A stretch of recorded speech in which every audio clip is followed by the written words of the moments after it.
broadcast network, AFTERBUZZ TV. Over 20 million weekly downloads in over 150 countries, and your number one source for after-show entertainment.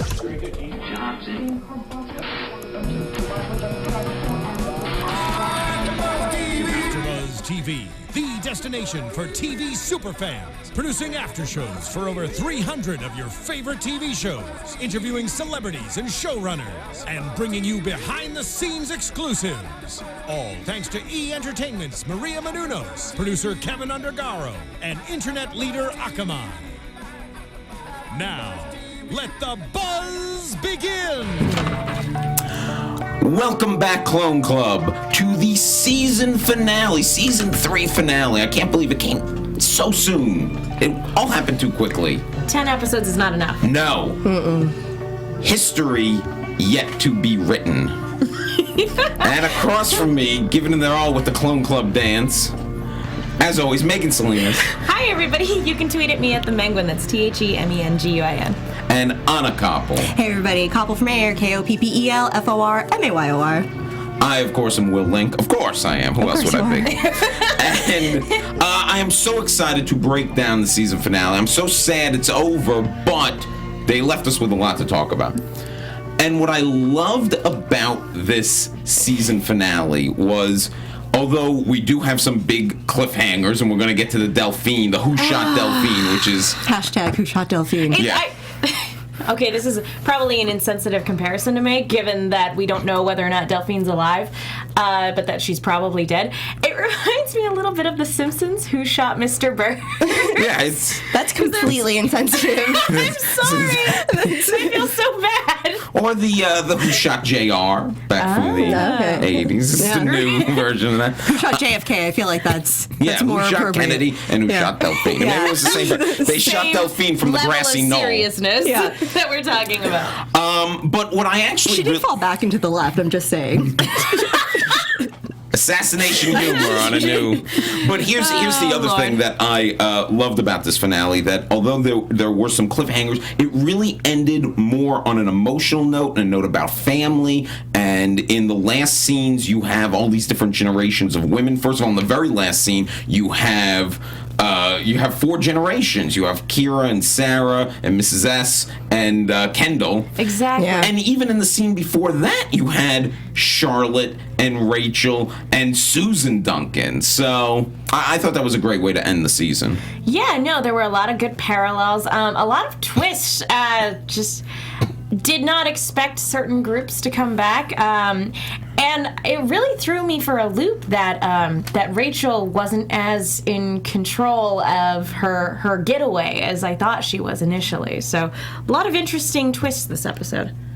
Yeah, this by far I feel has been the best season finale so far. I think it's been the best season overall. That might be true. I don't know. I feel like, we can maybe debate this some other time, but season 1 was just so new and exciting. Yeah. I don't think there's ever going to be a topping season 1, but this season was incredible and so emotional. This finale, so emotional, and just every scene and it could almost have been a series finale. I felt like, if they hadn't been renewed, this would feel emotionally satisfying, with the exception of the loose ends that need to be tied up, but the emotional closure was there, at least in terms of getting family back together. right? They brought back Jesse. Yeah, that was great. I got some thoughts on that too. But I agree with you that, because I when I picture how this series is going to end, because I do think it's a show that's going to, when it does end, and they're hoping to do 5 seasons, and when it does end, I feel like it's going to end on a very similar note. I could imagine the last scene of this just being all the Sestras sitting around together and just end on just being together. Yeah, and it's like we've done it. We've, I guess, now defeated the Neolutionists. Take that, Dyad. Take that, Castor. Take that, Neolutionists. Yeah. Well, that's the other thing. Each year, it's clear we have a new, like in the season finale last year, we saw Castor was going to be the big villain of the season, and now next season, it's going back to the Neolutionists. I forget about them sometimes because they were just those guys dancing in the club, just hanging out and just being jerks. Well, even Delphine calls them like pop science in this episode. Right. But I guess they're a little more serious than we thought. We underestimated them. I just thought they were club people. They're just party animals. Literally party animals, yes. Yeah, they had tails. It was great. Yeah, well, that's what I'm hoping now. A season with more people with tails. Like the bad guys in this season, it just looks like the island of Dr. Moreau. Yeah, I mean, there could be some crazy things happening in the next season. But before we delve completely more into the meat of this episode, I just want to take a quick moment to tell you once again about the survey that we've been having you do for us. We love hearing from you. Keep sending the tweets and comments, and we read them all. Believe me, we read them all. And don't miss a chance to take this important listener survey at podcast1.com. Your responses will help us make the show the best it can be. It takes about 3 minutes of your time, and you get the instant gratification of helping us here at AfterBuzz. So tell us how you feel. Do it now. Take the survey at podcast1.com. That's podcast1.com.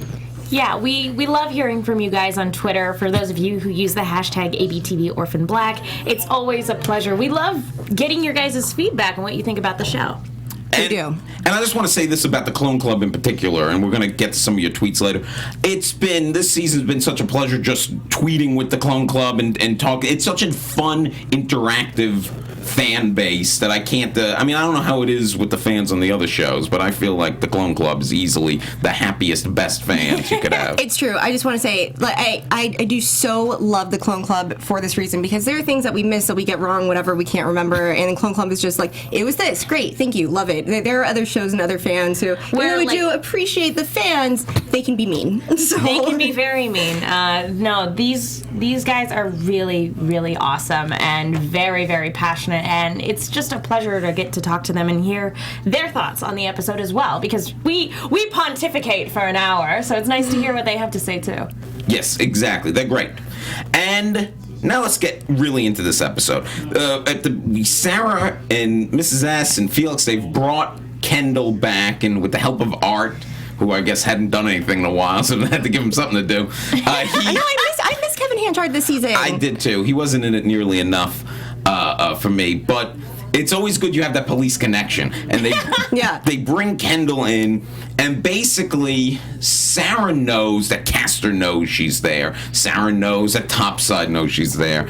And basically she decides, we can't hide from both of them. We just kind of have to make a deal with the lesser of two evils, which is Topside, because they're more linked with Dyad, and they're not trying to weaponize anything. Exactly. They're not actively going out and attacking people with biological weapons that they've created. Right. At least not yet. Yeah, I'm sure that. I wouldn't put it past them. I wouldn't put it past. But also, they were interested in Leda. They're all Operation Leda. So, they never really pursued Castor, and it's fair to say maybe they assumed that they wouldn't.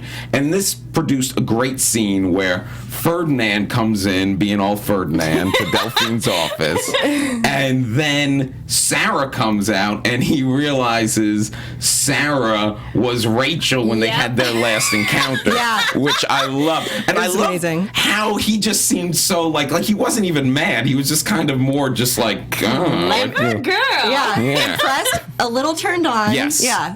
A little disappointed maybe, but well, there's nothing Ferdinand likes more than to be under the heel of a clone. I'm a strong woman. So they cut this deal, and this is, I thought it was the right move. You're gonna have to be. Unfortunately, they always have so little power. It seems there's always someone bigger, and these are the people to make the deal with. But the deal also involved they had to figure out a way to get Cody to Topside's people, and they decide to use Mark and Gracie.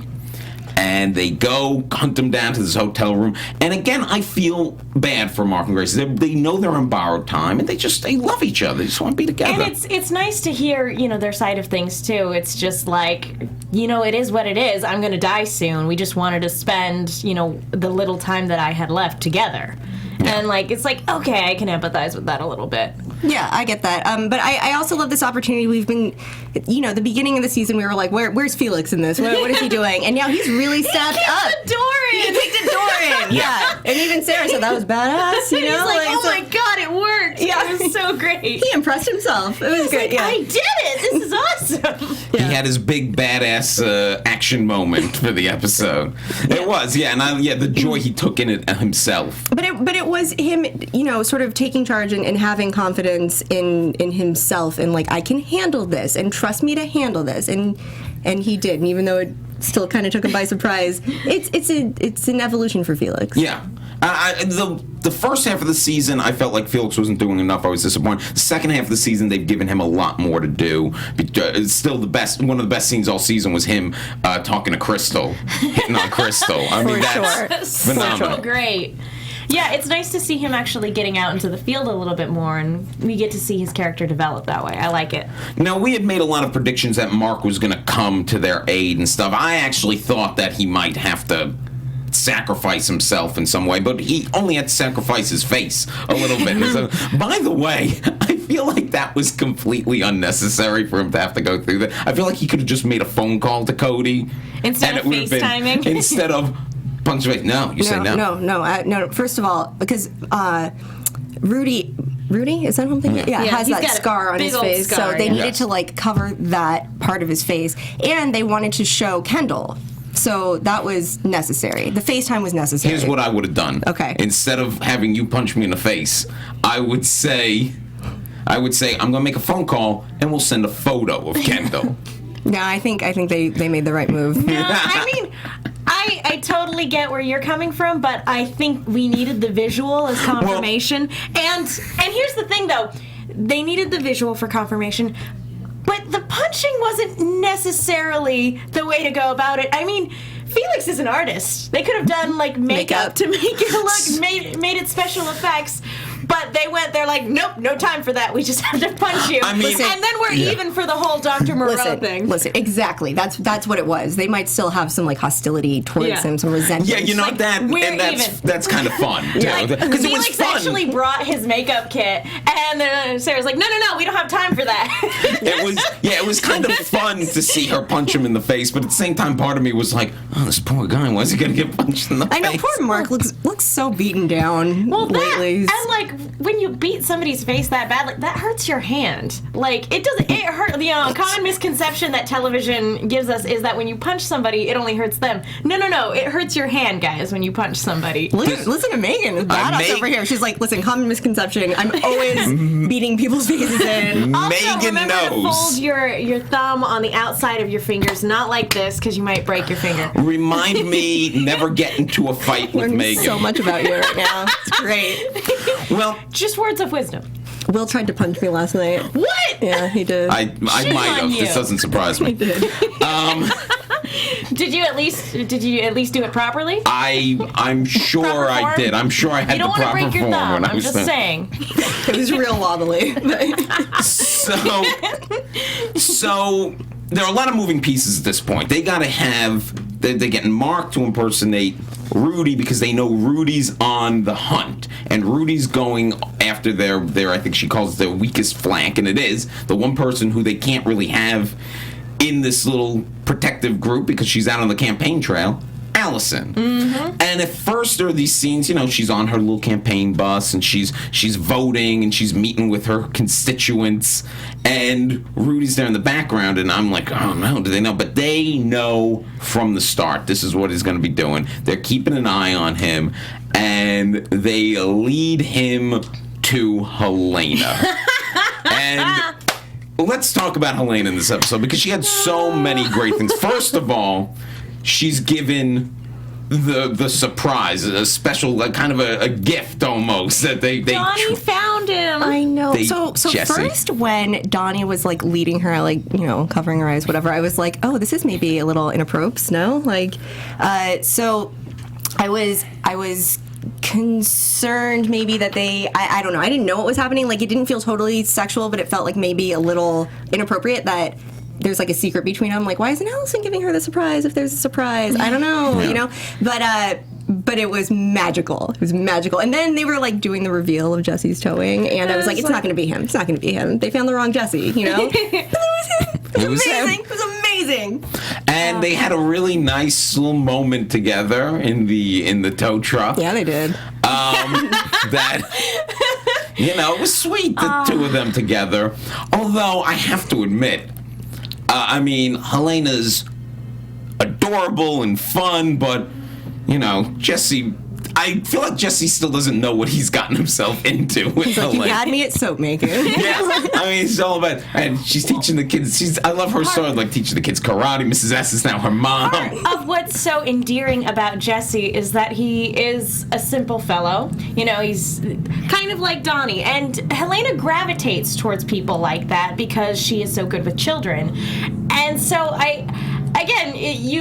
you understand kind of to an extent, but at the same time, it's like, yeah, you have absolutely no idea how dangerous this woman is. Yeah, I mean, if this relationship doesn't work out, like, does she gouge out his eyes? Like, what happened? Because she's. I mean, look, Helena's never dated, and she's a virgin. She said in the episode, because she said, "I have science baby in me, but you will be my first."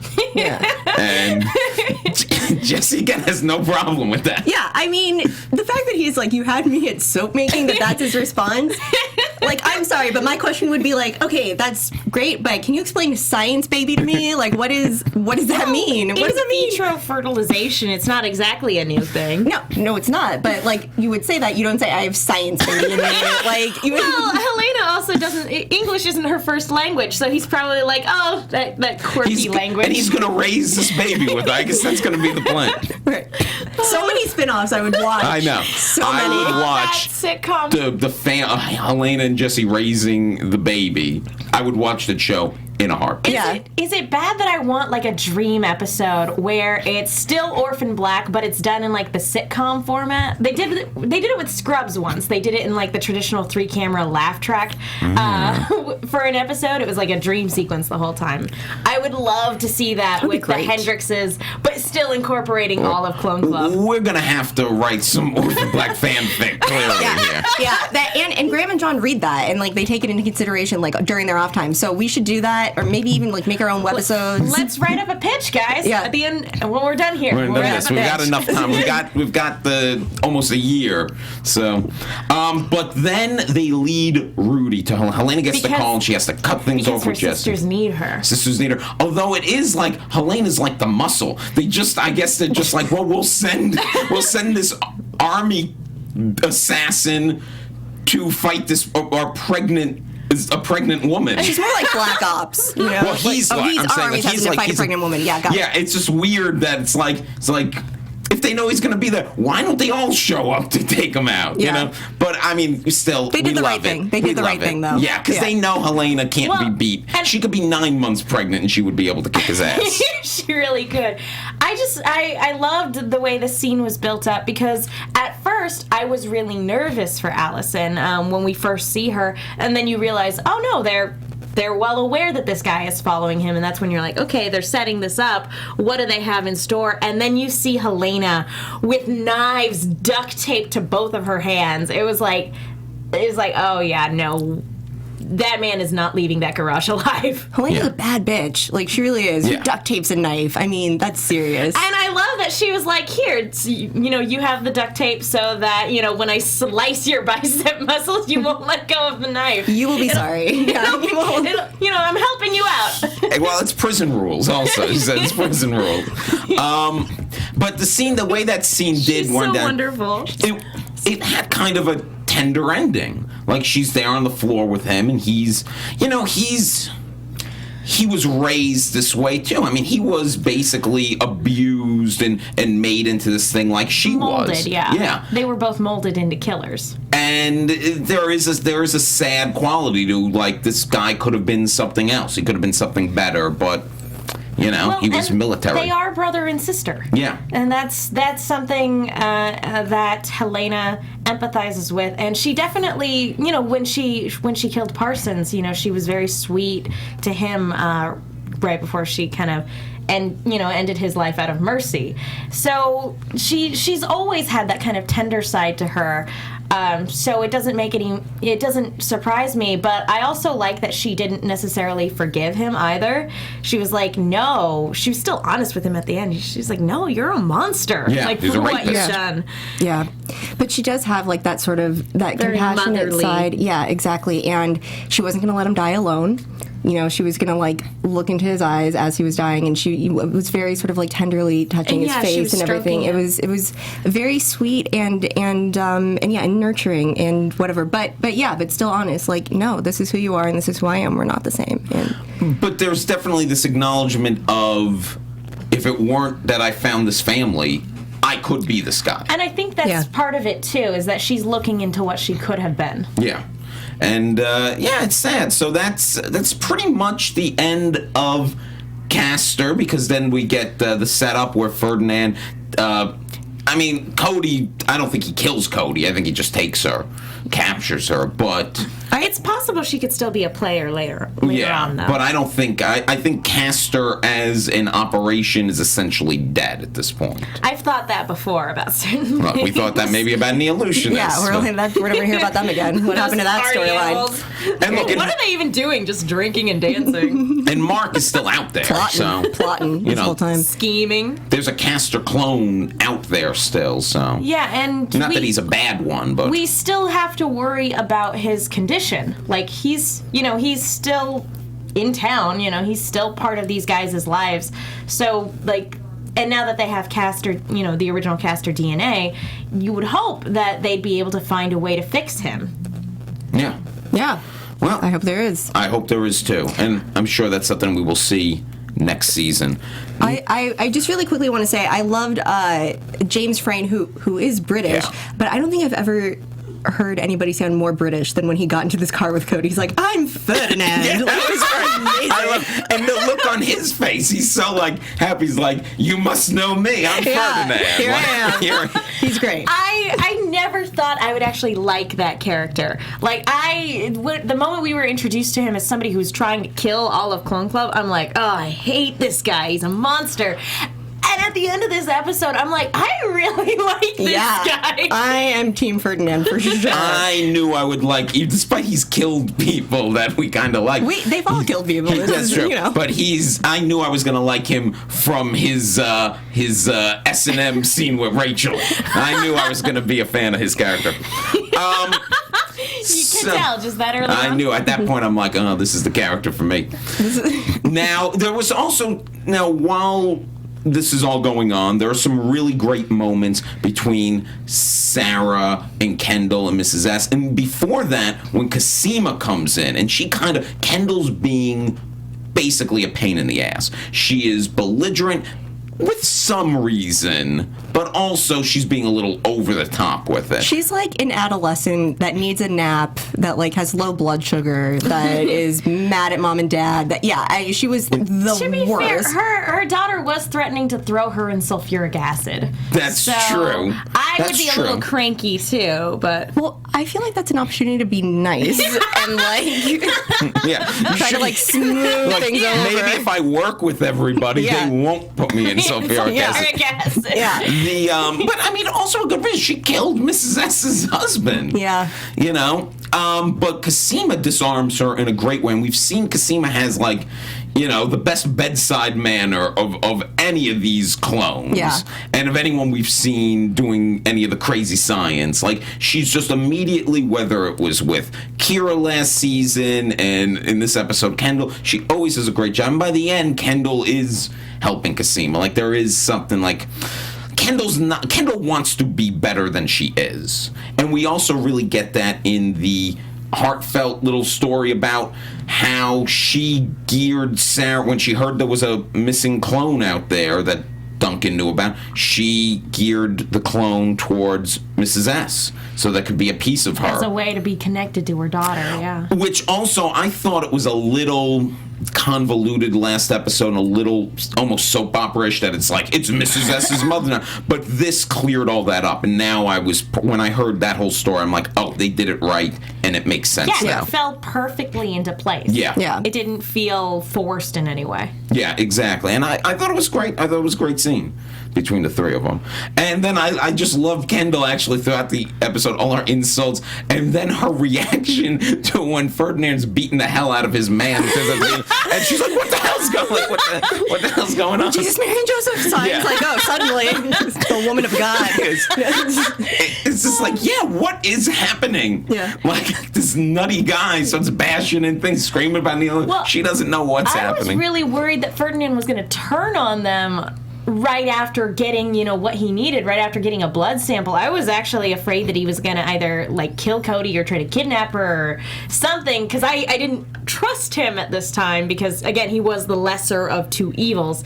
And then they bring up what happened to Rachel and the Neolutionist, and you just see him flip a switch, and it's like, oh, no, it's not going to work that way. We can't give this to Topside. That's ridiculous. Yeah, and Sarah handled that. She was so intuitive about that, because Delphine called her and said, tell Ferdinand, but what she did was she told Mrs. S, so she handled it as in so that he would overhear that conversation. Because that fits perfectly in with what he does. Yeah. Clandestine about everything. Mm-hmm. Yeah, no, they handled that well. And they also, early in the episode, because a lot of people on Twitter, we were talking about early in the week, is like, well, why doesn't she, is that how Sarah's eventually going to look? Is she eventually going to look like Kendall? And they handled it right off the top because she's only from the, oh no, I'm not a scientist. She was it's only a chimera. Yes. Kendall is a chimera, which essentially meant that her DNA kind of blended with that of her twin, which would explain why she appears differently than the rest of the clones. That's why she doesn't look the same as them. But her actual genetic code, untainted, I guess, is the blueprint for what they look like. I guess. I think that's it. It makes sense to me. Let me tell you, you are our resident both fighter and you're the Cosima and the Helena of this show. I feel like that means our science and PE departments are really, really feeling like a budget pinch. If we were a school, that would be where the budget was cut, because I am not a scientist and I am not strong. That's, by the way, something that would totally happen at AFTERBUZZ. Listen, we're experiencing some budget cuts. Can you handle science and PE? Great. She knows how to make a fist. That makes her an expert. Yep. All right, before we move on to the storyline that I know everyone is dying to talk about. I want to tell you about mattresses. Mattresses. Well, it's fun because I do need a mattress. I need a new mattress. I've had my mattress a while. They say you should replace it every 8 years or something like that. Have you been flipping your mattress? No. Am I supposed to do that? Yes. Well, now I know a place to go. Casper is an online retailer of premium mattresses for a fraction of the price. The mattress industry has inherently forced customers to pay notoriously high markups, one of the reasons why I haven't bought a new mattress. And they're revolutionizing the mattress industry.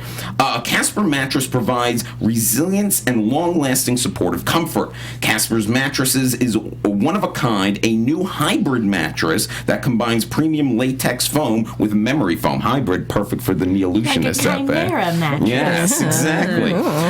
Mattresses, they often cost this costs $1,000, $1,500. I mean, this is too much money. But the Casper mattress costs between $500 for a twin size mattress, $750 for a full size, $850 for a queen size, and $950 for a king size mattress, because they understand that buying mattress online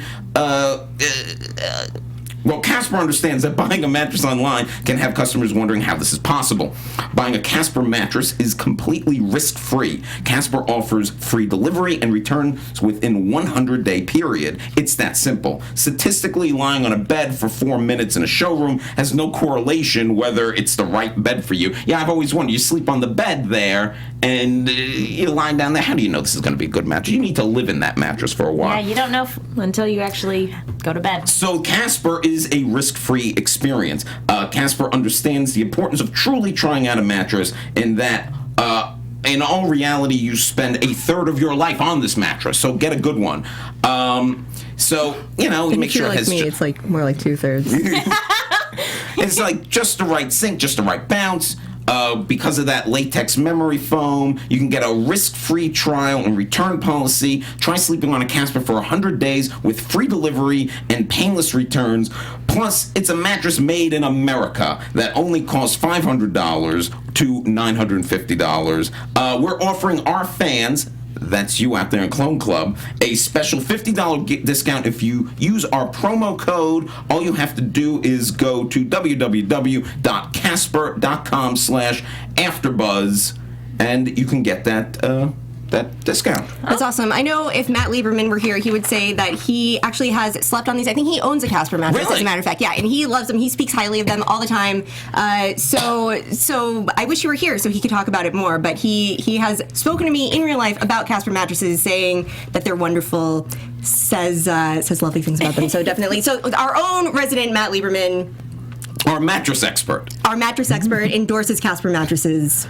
By the way, during that whole thing, it was so hard not to say Castor mattresses because we are. I was going to say, don't buy a Castor mattress. No. It's probably just a cot. Buy a Casper. Or a dog pile. Okay, so now the thing that everybody's talking about from the episode is Delphine.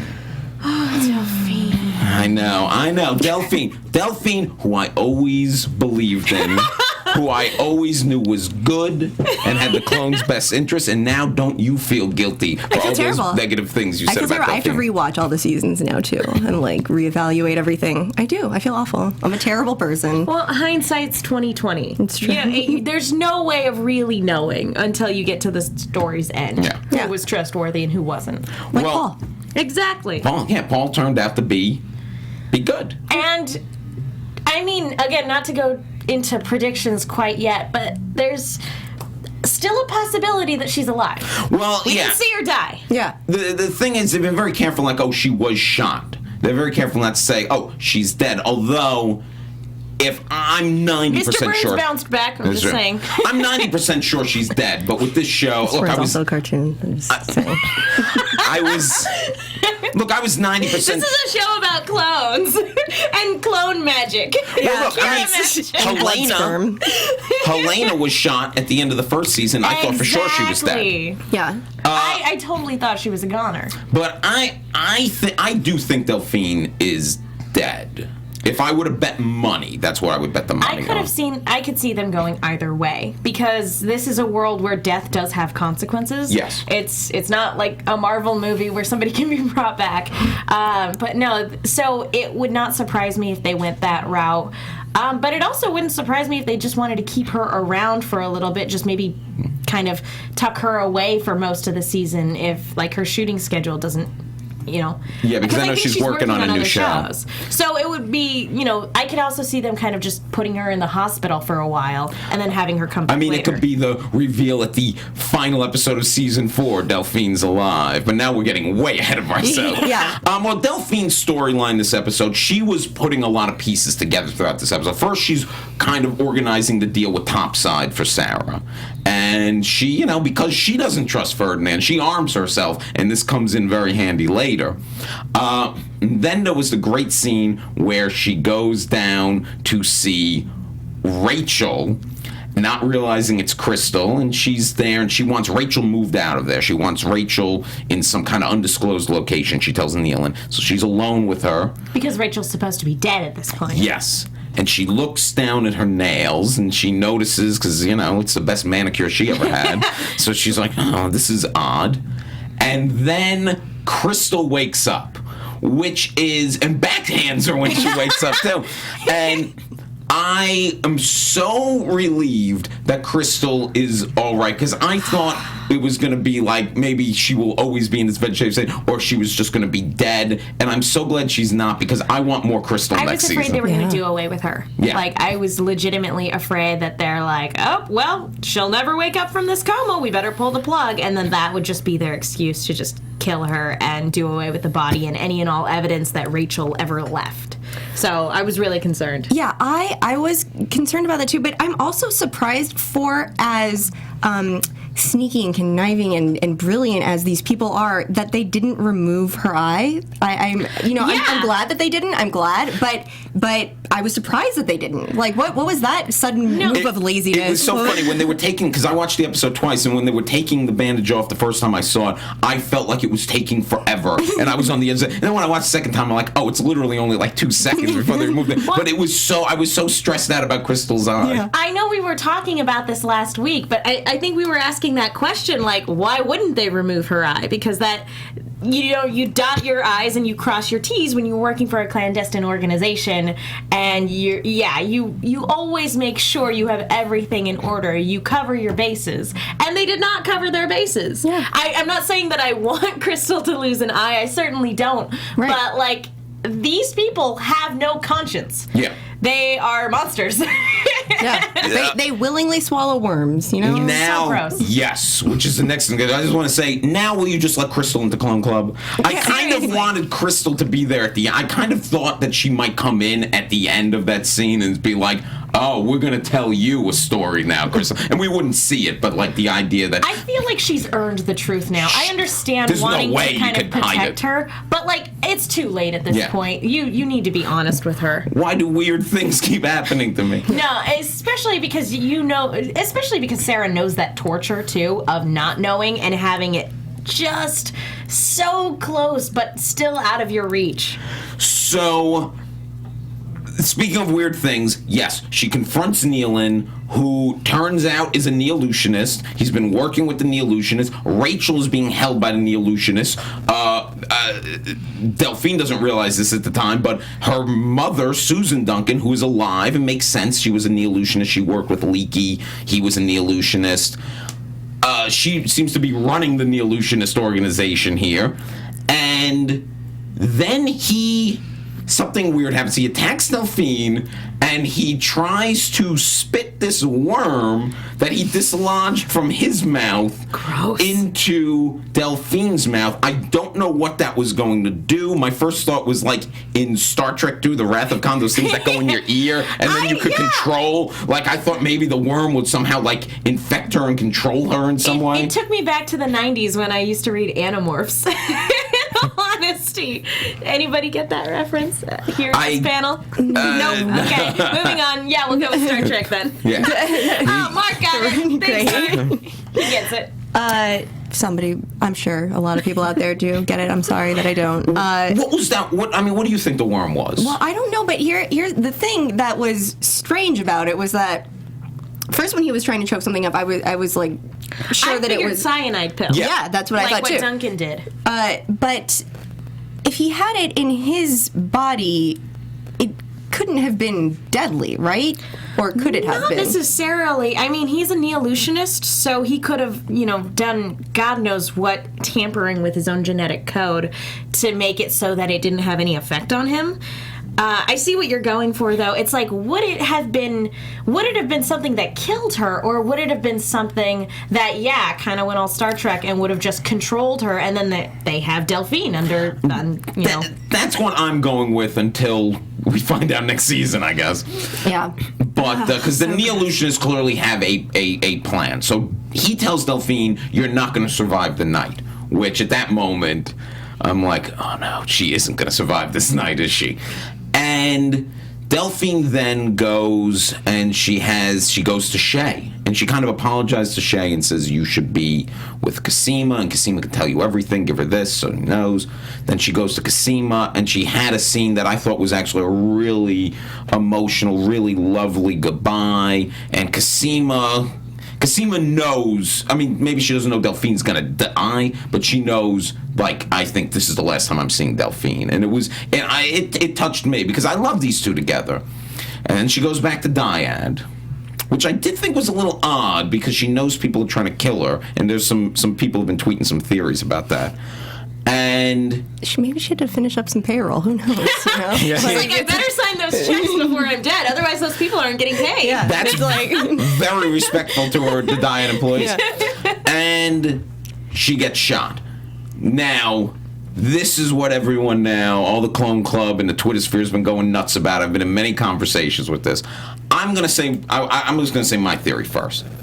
I think it's Shay. I still think Shay is shady. I wouldn't be shocked if Shay was a neo-illusionist. Shady Shay.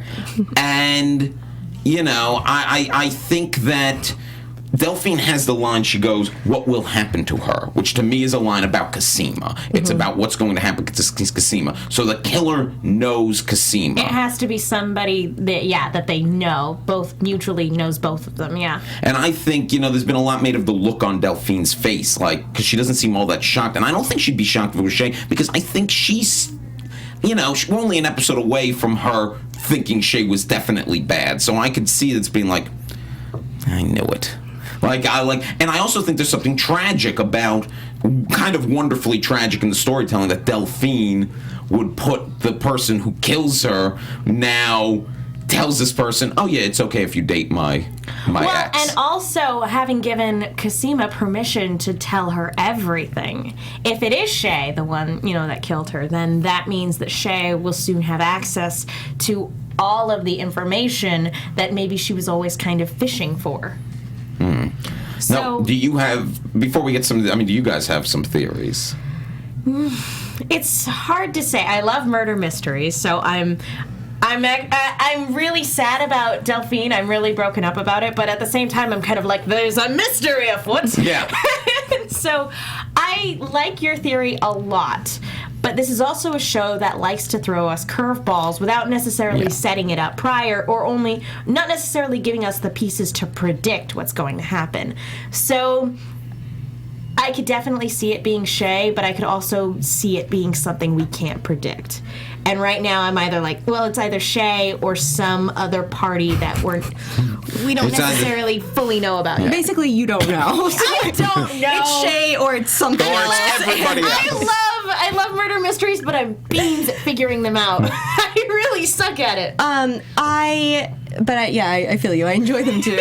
I don't think she's dead. I think that she was. At first, it looked like she was shot in the chest, but then it looked like her stomach. I don't know. And that might have been a continuity thing. It might have been, but the only people I know to die of stomach gut shots are people in the 1950s Alfred Hitchcock films. So. I don't think she's dead. I'm not certain who shot her, but I think she's going to be used as a bargaining chip. Nealon also said to her, we have a place for you. Even though he said to her, you won't survive the night, he also said, we have a place for you. So it might be a Neo-illusionist. It might be Shay, but I think she's going to be used some way as either a bargaining chip or for their purpose in some way. And it would make sense if it was Shay, even though Shay was in the military and we were thinking Castor. She could have been a part of Castor because we know that the Neo-illusionists have fingers in everything. They're like ticks. Yeah. There have been a lot of other theories, though. The Uber fan had a couple of theories. One, Ferdinand, which, makes sense. Maybe he's playing all sides. He was a top side killer. So, that could be a thing. Also, the theory that maybe Delphine either willingly allowed this to happen because she did not want to get taken by the Neo-illusionist, she didn't want to be, or she faked her own death in some way. I don't think it's a faked your own death sort of thing, because that's not what somebody says, right? If they're like, okay, you're right on time, is kind of more what you would expect, as opposed to what'll happen to her. Maybe she would sacrifice herself because she loved Cosima so much, and maybe the deal is in place, you promise to leave them alone, you can take me. So yeah, I definitely see her going willingly to her death. I don't see her faking her own death, though. But But that would be the question, though. If they had the deal in place, but she doesn't know really the details yet, she's maybe expecting to have this conversation right now where she says, okay, what will happen to her? But that conversation is not to be had. Cut short, maybe a little bit. Yeah. Well, you can't have a big conversation with them. There's probably security cameras, and if someone's going to shoot you, they should just shoot you. That's another thing, though. This was, if there are security cameras there's conceivably footage of the murderer. We're hoping Dyad is smart enough to have security cameras. Although it seems easy enough to smuggle people in and out of Dyad, so you never know. Dan D. Vale actually joined Twitter, I believe, just to have a conversation about this with us. Awesome. So thank you for that. And he had a theory that at first I was like, but it's grown on me a little bit. Scott. Really? I don't necessarily know if I see Scott as the shooter, but when Scott was first brought in season, he was in season 1, but when he was first brought into Dyad, I remember being a little untrustful of him because Leaky hired him, and Leaky did it on his own, and I'm like, I don't really trust Leaky. Maybe he's a mole for Leaky, who was a neo-illusionist. So... That would be one hell of a long con if that's the case. Well, I mean... I would be upset if sweet, adorable Scott, turned out to be... No, that's a dumb theory. Because I'm sorry, but Scott was at dinner... No, well, that's why... Club, and then Delphine left and got shot. So. I don't think... Well, see, that's the thing. That's where I disagree with the theory. I don't necessarily think Scott was the trigger man. But he could have contributed. But he could be involved in some way. Because, like I said, he was brought in by Leaky. I mean, he got close with Rachel. There had to be. Remember how upset he was when Felix was bullying him around? And we thought that was just basic humanity. And but maybe it's neo-illusionism. He and his friends were the ones that smuggled her out in preparation for her actual escape. I wouldn't put money on this theory, but I think there's something to it. There's some weight to it, but I don't want to believe it either because Scott is just so nice and sweet and adorable. Well, what's great is... Those are always the ones, though. Yeah! I mean, that would be... we're talking about how Shay's too obvious in a lot of ways. That would be the non-obvious choice. Major twist, it's actually Jesse. Jesse's a neo-illusionist. Yeah, Jesse towing all this time.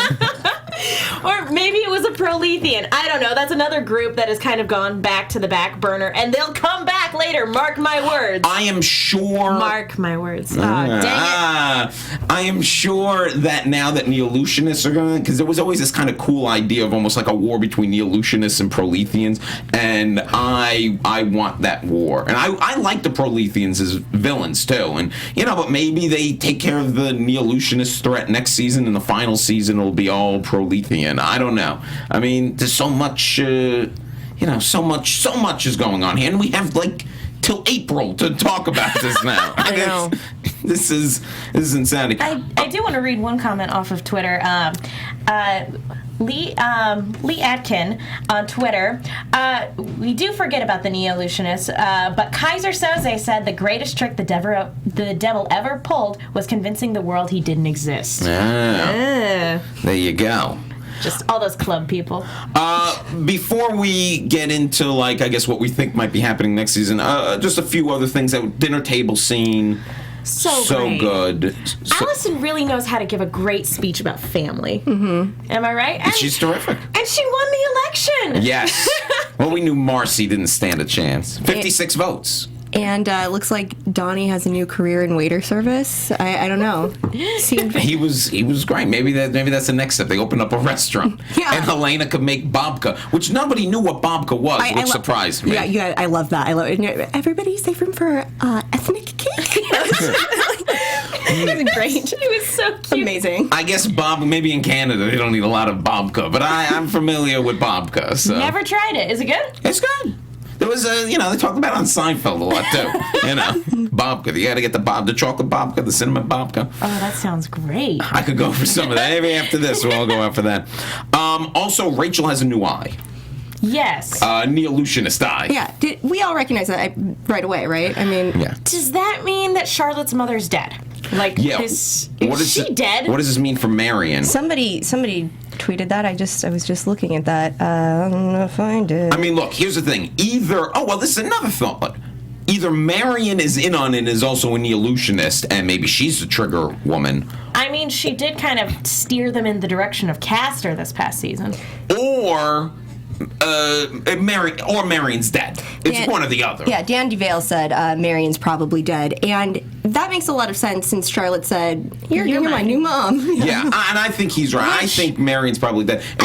I don't know about you guys. If I was a kid, I wouldn't be super accepting of that. Like, unless you, like, bounced around to a bunch of foster homes or whatever. I would not just accept that the woman who raised me all of a sudden is gone. It's like, okay, you're my new mommy. But I would not accept that. Well, no, but you're a normal person. But Charlotte, a creepy clown kid. Charlotte was raised just like Rachel was raised, sort of in the lab. That's true. And sort of knows. We don't really know a whole lot about her upbringing. Right, but she sort of is clued in to the deal. She had one of those Castor clones in her basement in her house. Him slamming his head against the glass. You know, she's seen a lot. Yeah. And Susan Duncan alive. We talked about that a few weeks ago. That had been my prediction. Guys, nailed it. But am I making this up, or did she have an affair with Dr. Leakey? There was. I feel like that was alluded to in this episode, but I don't think we knew about that before, or did we? I feel like that was talked about actually last season. That she and Leakey had a thing, and that was what sort of prompted him to try to, like, I guess, do away with her husband. I don't know. I don't remember, guys. I will be honest. But at the same time, you're absolutely right. They kind of hint at it that since she has been a neo-Lucianist all this time, it would make sense if they had an affair. And at the same time, her husband, Duncan, said that because she was a neo-Lucianist in this episode, that there were things that he kept from her. Yeah. Right. Well, he didn't say it in this episode because he's dead, but they said in this episode that there were things he kept from her specifically because she was a neo-Lucianist. Well, we've got until April. We have many months, so why not let's make some predictions about what will be happening when we get back. And now, your AFTERBUZZ TV Predictions.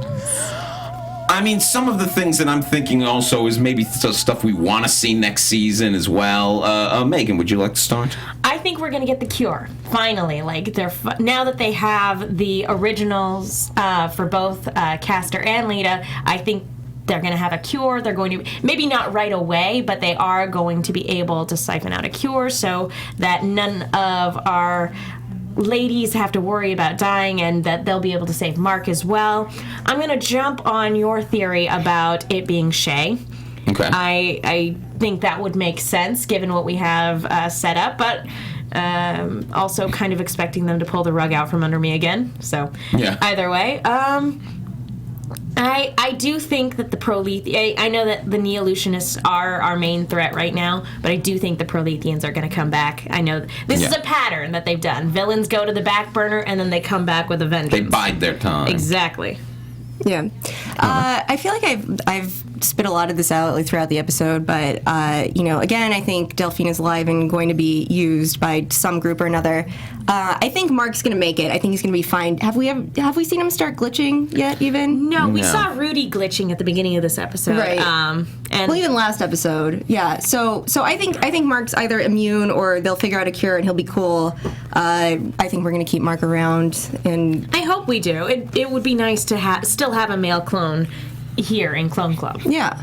I hope they do get to the cure. I think I said this going into this season, but I hope they get to the cure quickly. Casima's been sick long enough, and now I feel like they have everything they need. Oh, excuse me. Maybe I need one thing I was a little disappointed in this episode, the one thing I wanted, there was no fallout with the Jason stuff. Right. And I hope we get some of that next season, because all his fellow drug dealers are basically dead. His suppliers are dead. That's true. That was a loose end.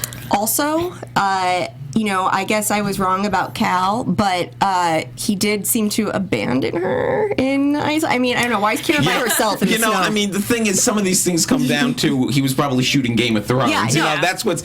Why is Marion probably dead? Michelle Forbes has other work she has to do. I mean, that's what's unfortunate sometimes about this stuff. But I'll tell you something I'd like to see next season. Going into season 2, it picked up immediately where season 1 left off. This season, the same thing. Season 3, it was like later that afternoon. Would you like a time skip? I would like a time jump. I wouldn't mind a time jump where we see Helena's gotten a little more pregnant. The clones of maybe, she's raising Kira and things have quieted down a bit.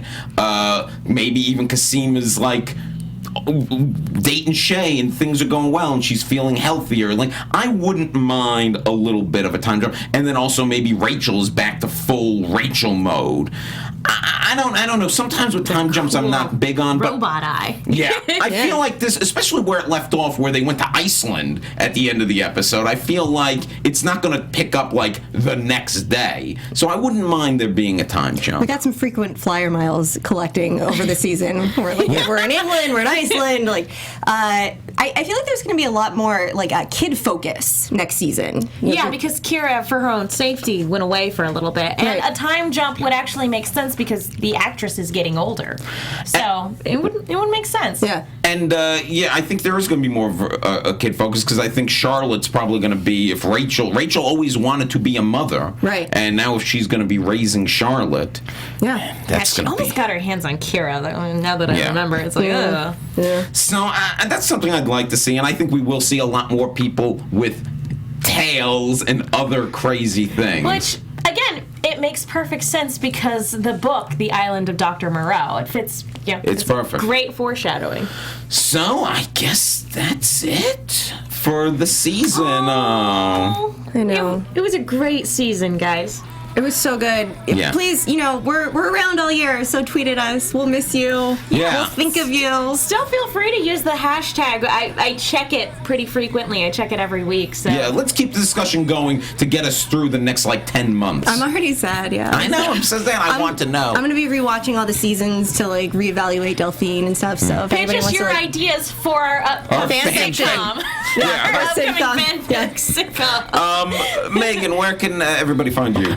You can follow me on Twitter at the Menguin. That's TheMenguin. I'm also on a bunch of shows here at AfterBuzz, and I've also started writing articles for the Movie Chick. It's Chick with 2 Ks. Be sure to check those out, especially since we've been doing Movie Chick quick reviews for Popcorn Talk. So check those out too. They're great. Nice. Anna. Follow me on Twitter and Instagram at Koppel for Mayor, KOPPELFORMAYOR. You can follow me on Twitter at The Real Will Link. And listen to my podcast. I talk about pop culture all year round on this podcast. It's Will Sean Podcast. Mm-hmm. It's on iTunes. It's very funny. We talk about topical stuff. Just listen to it. Okay, until next year, Clone Club. We will see you then. From executive producers Maria Menounos, Kevin Undergaro, Phil Svitek, and the entire AfterBuzz TV staff, we would like to thank you for listening to the AfterBuzz TV network. To watch or listen to other after shows and post comments or questions, be sure to visit AfterBuzzTV.com.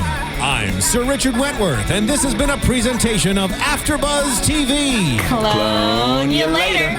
The views expressed herein are those of the hosts only and do not necessarily reflect the views of AfterBuzz TV or its owners or principals.